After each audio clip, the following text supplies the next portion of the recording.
eu pudesse voltar aos meus tempos de criança, reviver a juventude com muita perseverança, morar de novo no sítio, na casa de alvenaria, ver passarinhos cantando quando vem rompendo o dia.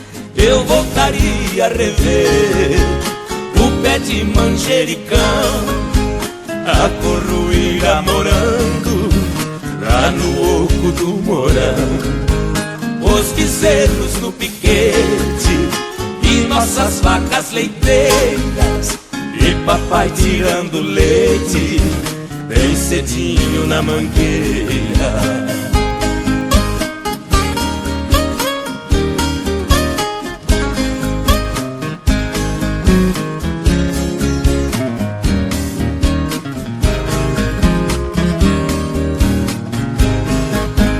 Eu voltaria a rever o Ribeirão Taquari, com suas águas bem claras, onde pesquei lambari, o velho carro de boi, o monjolo e a moenda, as vacas Maria Preta, a tirolesa e a prenda, na varanda tábua grande, cheia de queijo curado, e mamãe assando pão no forno de lenha ao lado.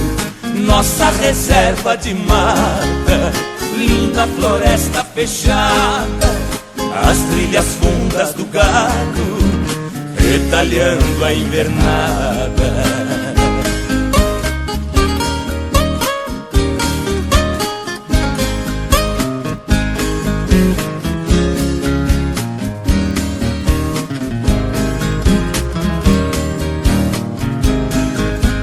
Iria rever o sol com seus raios fluorescentes, escondendo atrás da serra, roubando o dia da gente.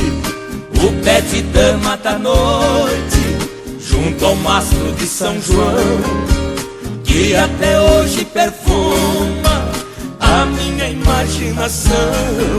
O caso é que eu não posso fazer o tempo voltar. Sou um bocão sem chumaço que já não pode cantar. Vou vivendo na cidade, perdendo as forças aos poucos, mas não consigo perder o meu jeitão de caboclo.